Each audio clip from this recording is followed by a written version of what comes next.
কাইলৈ ৰাতিপুৱা 9 বজাত অৰ্থাৎ 20 এপ্ৰিলত ৰাতিপুৱা 9 বজাত দিব হাইস্কুল শিক্ষান্ত পৰীক্ষাৰ ফলাফল। নমস্কাৰ ছাত্ৰ ছাত্ৰীসকল, আজিৰ ভিডিঅ'টোৰ জৰিয়তে তোমালোকক প্ৰমাণসহ দেখুৱাই দিম যে কাইলৈ দিব মেট্ৰিকৰ ৰিজাল্ট। তো চেনেলটোত প্ৰথমবাৰ আহিলে চেনেলটো সাবস্ক্ৰাইব কৰি দিবা আৰু ভিডিঅ'টোত এটা লাইক কৰি দিবা যাতে এনেকুৱা ধৰণৰ ভিডিঅ' সদায় পাই থাকা। আজি তোমালোকক প্ৰমাণসহ দেখুৱাম কিয়নো ছাত্ৰ ছাত্ৰীসকলে বিশ্বাস নকৰে কাৰণ মেট্ৰিকৰ ৰিজাল্টক লৈ বহুতে বেলেগ বেলেগ ধৰণৰ ভিডিঅ' বনাই আছে আৰু তোমালোকক দেখুৱাই দিম যে মোবাইলৰ জৰিয়তে নিজে নিজে অতি সহজে কেনেকৈ চেক কৰিবা ৰিজাল্ট আৰু লগতে জনাই দিম যে এইচএছ চূড়ান্ত পৰীক্ষাৰ ফলাফল কেতিয়া দিব। তো ছাত্ৰ ছাত্ৰীসকল তোমালোক যে কনফিউজত আছা সেয়া গম পাইছো, এতিয়া আৰু ৰিজাল্টৰ বাবে ৱেইট কৰিব নালাগে কিয়নো যোৱাকালি সিদ্ধান্ত হ'ল যে কেতিয়া দিব হাইস্কুল শিক্ষান্ত পৰীক্ষাৰ ফলাফল। যোৱাকালি আৰু এটা নিউজ পাইছিলো যে অহা 26 এপ্ৰিলত দিব মেট্ৰিকৰ ৰিজাল্ট। যি কি নহওক সেইবোৰ ফেক নিউজ হয়। মুখ্যমন্ত্ৰী ডক্টৰ হিমন্ত বিশ্ব শৰ্মাই প্ৰথমতে কৈছিল যে 19 এপ্ৰিলৰ পৰা 21 এপ্ৰিলৰ ভিতৰত দিব মেট্ৰিক চূড়ান্ত পৰীক্ষাৰ ফলাফল। তো হিমন্ত বিশ্ব শৰ্মাই কোৱা কথা মতে ৰিজাল্ট দিয়া হ'ব। তেখেতে যিহেতু 3টা তাৰিখ উল্লেখ কৰিছিল বাট কোনদিনা দিব সেইটো ডিৰেক্টলি মেনশ্যন কৰা নাছিল। অৱশেষত প্ৰকাশ পালে যে কাইলৈ দিব মেট্ৰিক চূড়ান্ত পৰীক্ষাৰ ফলাফল। কাইলৈ যে মেট্ৰিকৰ ৰিজাল্ট দিব তাৰ বহুত প্ৰুফ আছে। প্ৰথমতে যদি তোমালোকে ৱেবছাইটত চাৰ্চ কৰা তেতিয়া তাত পাবা যে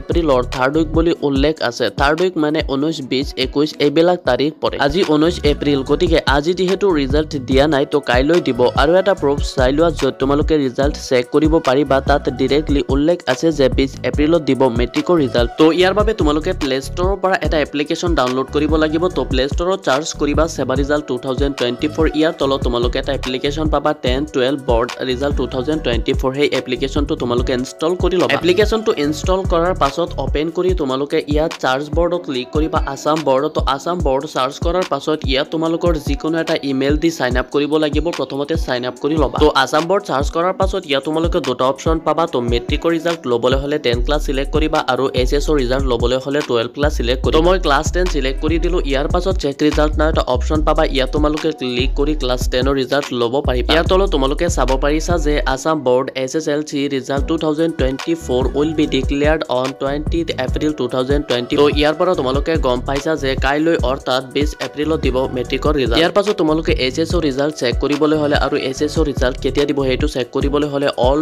বৰ্ড ৰিজাল্ট 2024 ক্লিক কৰি আছাম বৰ্ড চাৰ্চ কৰি আৰু 12 ক্লাছ সিলেক্ট কৰাৰ পাছত ইয়াতো তোমালোকে চেক ৰিজাল্ট নাও অপশ্যন পাবা। ইয়াত তোমালোকে নিজৰ ৰিজাল্ট চেক কৰিব পাৰিবা। ইয়াৰ তলত চাব পাৰিছা যে Assam SSEC SS result 2024 expected to be declared on the 1st week of June 2024। অৰ্থাৎ ইয়াত দিয়া আছে যে এইচএছৰ ৰিজাল্ট জুন মাহৰ প্ৰথম সপ্তাহত দিয়া হ'ব। ইয়াত কোনো ডেট ডিৰেক্টলি মেনশ্যন কৰা নাই।